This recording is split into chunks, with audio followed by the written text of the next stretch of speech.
O governo federal lança o Plano para o Ensino Superior. É chamado de Futurice. Vamos até Brasília? Você confere a informação. O programa permite a entrada de dinheiro privado em universidades e institutos federais que poderão fazer parcerias, criar fundos de doações, usar imóveis como fonte de renda e até batizar prédios em troca de patrocínio. Outra possibilidade é pela Lei Rouanet. Neste caso, um empresário poderia receber incentivos fiscais quando financiar bibliotecas ou museus. A adesão das universidades é voluntária e haverá consulta pública sobre o assunto pelas próximas 4 semanas. Para que o Futurice entre em prática, é preciso alterar a legislação. A dos fundos constitucionais e do Marco Legal da Ciência e Tecnologia são exemplos. Mas, segundo o secretário de Educação Superior, uma única proposta de alteração legislativa resolveria a questão. O projeto deve ser enviado ao Congresso Nacional até agosto deste ano. Segundo o MEC, essa é uma alternativa para gerar recursos para as universidades públicas. Não se trata de privatização, e sim melhorar a gestão. Tem que aderir a critérios, de novo, governança, gestão, transparência com dinheiro público. Os reitores de universidades federais ainda não se posicionaram sobre o Futurice. Antes, segundo a Andifes, é preciso analisar o programa. O presidente da Associação Nacional dos Dirigentes das Instituições Federais de Ensino Superior, Reinaldo Cento Ducati, disse que ninguém é contra a captação de recursos para custear as universidades. O problema, na avaliação dele, é como isso se constitui numa legislação e quais são os requisitos para a adesão. Aí, vamos aguardar a prática. O que a gente quer ver é o funcionamento na prática. E o governo federal adiou para a semana que vem o pacote que prevê liberação do FGTS, como também incluindo-se PIS/PASEP. Na verdade, o PIS/PASEP, o novo calendário, passa a valer a partir do próximo dia 25. E agora, com o FGTS, estima-se 63 bi com o objetivo do reaquecimento da economia. A oposição está criticando, dizendo que se trata de uma medida copiada do governo Temer. A oposição diz que é a prova de que não há uma política econômica voltada para o país. Tudo permanece na dependência da aprovação da reforma previdenciária. José Mário Rando, consultor econômico, é o nosso convidado. Rando, boa noite. Boa noite, José Henrique. Boa noite a todos os telespectadores do 4 Notícias. Esse pacotaço, liberação de dinheiro do Fundo de Garantia PIS/PASEP para reaquecer a economia. Sua opinião? Eu acho que essa não é a maneira ideal que nós queríamos ver a economia aquecendo. Nós queríamos ver a economia aquecendo através do crescimento da empresa, da admissão de funcionários, não da liberação de um direito que o trabalhador tem e que, se ele for mandado embora, se ele for dispensado, se ele tiver um problema qualquer, ou mesmo até que ele venha se aposentar, ele tem o direito de sacar isso daí e é um valor para ele interessante. Para quem aposenta, é bom porque ele pode até utilizar o dinheiro imediatamente. Mas para quem é dispensado, ele tem um fundo de garantia capaz de sobreviver por algum período. À medida que você começa a liberar parte disso, e se nós não tivermos o aquecimento na economia e houver dispensas, essas pessoas terão problemas muito mais sérios. Então, não é essa a melhor maneira de aquecer a economia, porque a pessoa vai lá, um pode sacar 30%, saca, é de acordo com o valor que ele tem. O outro pode sacar 20, saca, o outro pode sacar 10, saca. Ele gasta esse dinheiro, joga no mercado, 62 bilhões não é dinheiro para aquecer a economia, nós sabemos disso, né? É um valor assim, muito baixo. Falou-se ontem em 42 bilhões, hoje já falaram em 62, que o valor seria em torno de 62, ou 42 e 62, os dois valores são muito baixos para aquecer a economia. É valor para gasto realmente. As pessoas vão gastarem e vão deixar de ter uma reserva, deixar de ter uma garantia no momento de uma dispensa. Então, essa não é a melhor maneira que a gente gostaria de ver a economia aquecendo. Isso não é aquecimento, muito pelo contrário, é prova que não está aquecendo e aí então libera-se um dinheiro para se jogar no mercado. Nós queríamos um aquecimento com empregos, né? Mas tudo depende da reforma da Previdência, reforma da Previdência. Então, não, o Brasil precisa andar, independente de reforma de Previdência ou não, precisa tomar medidas que tragam aqui empresas, que tragam empresários, que tragam investidores, e que aumentem a expectativa do nosso empresário para que ele venha investir.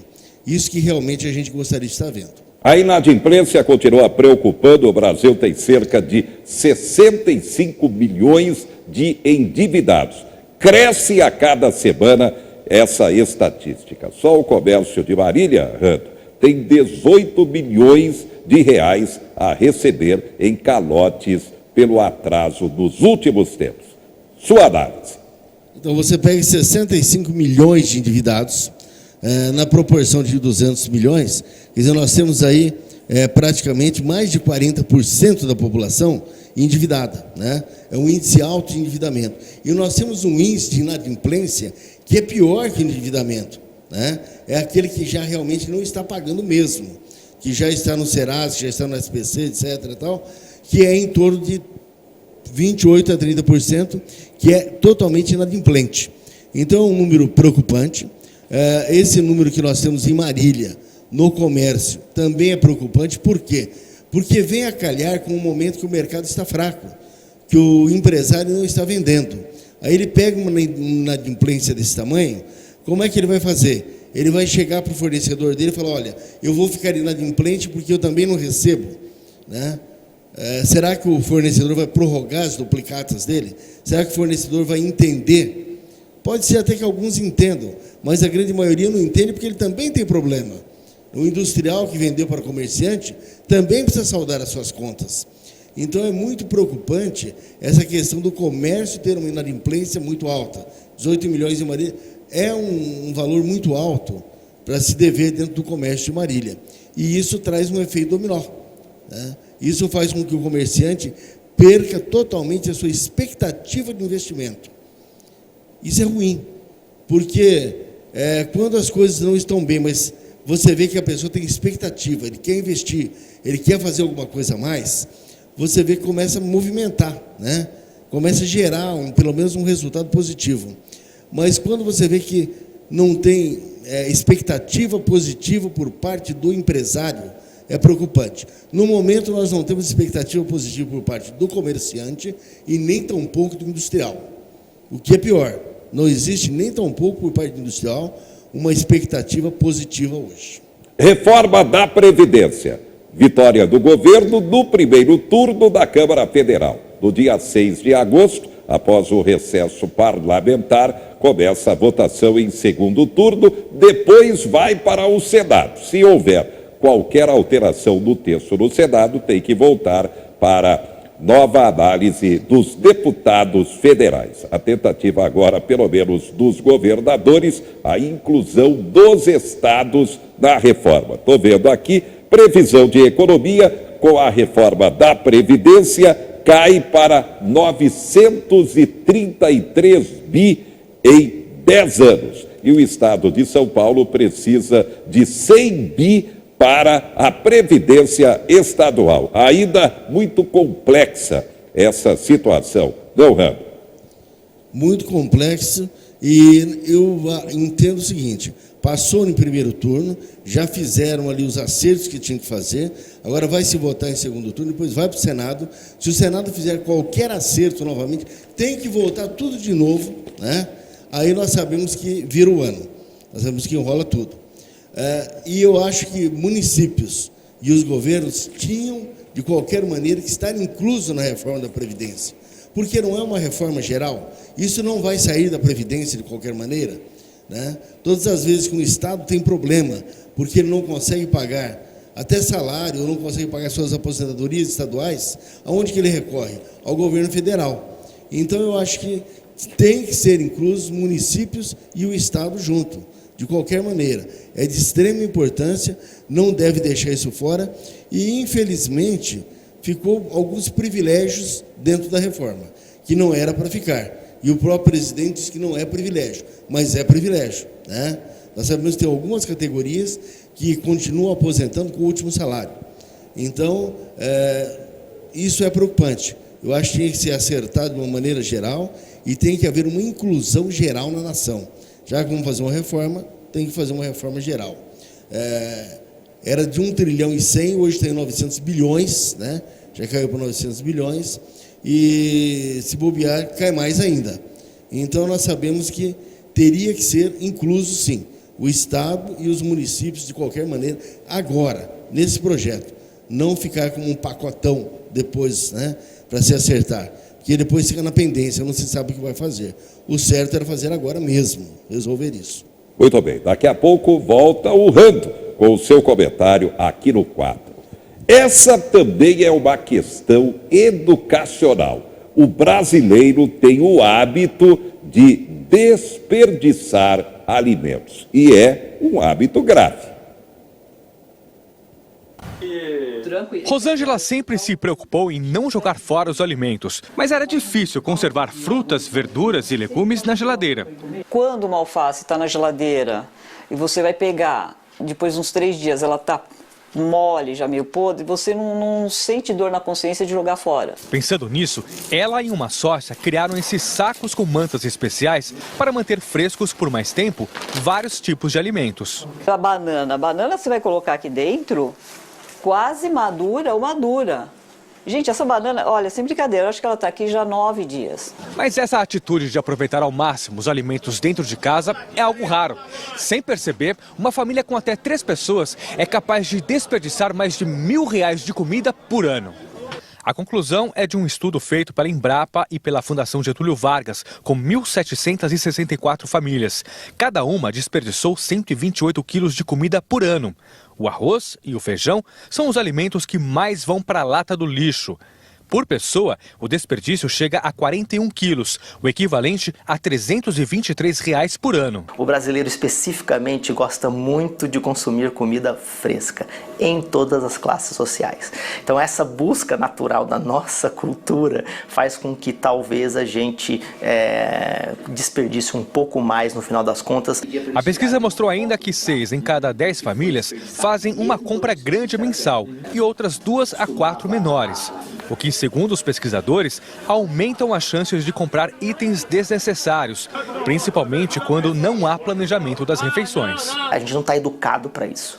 Então a gente precisa realmente, não só para crianças, mas principalmente para os adultos que tomam as decisões de compra e reparam como é que isso funciona, ensinar a população mundial nesse mecanismo. É uma busca do ser humano entender como essas questões de hábitos que eram tão naturais para a gente e que foram formadas através de décadas precisam agora ser repensadas dadas essas demandas, né, que nós temos para os próximos anos. A Rosângela, que agora ajuda mais gente a não jogar comida no lixo, acredita que conservando, as pessoas vão aprender a comer melhor.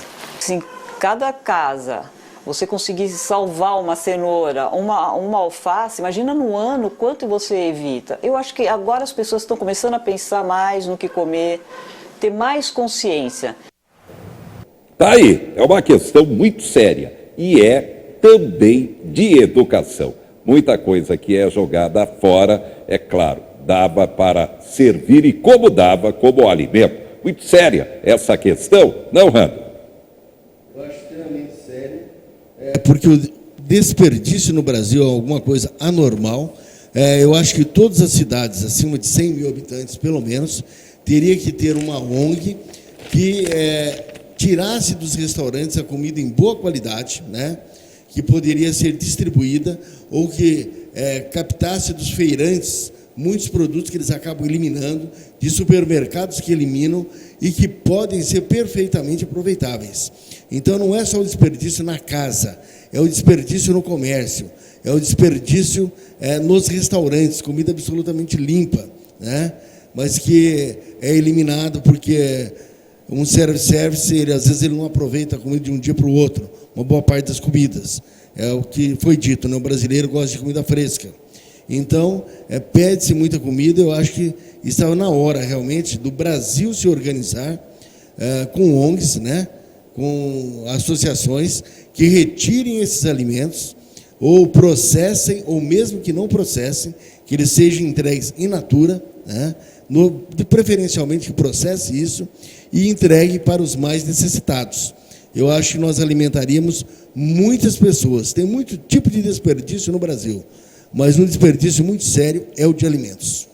Daqui a pouco você confere, aqui no 4, inverno, cuidado com os problemas de pele, também preocupação com o infarto, aumenta a incidência com a queda da temperatura de pelo menos 30%. E a educação do trabalhor com o Vale Refeição.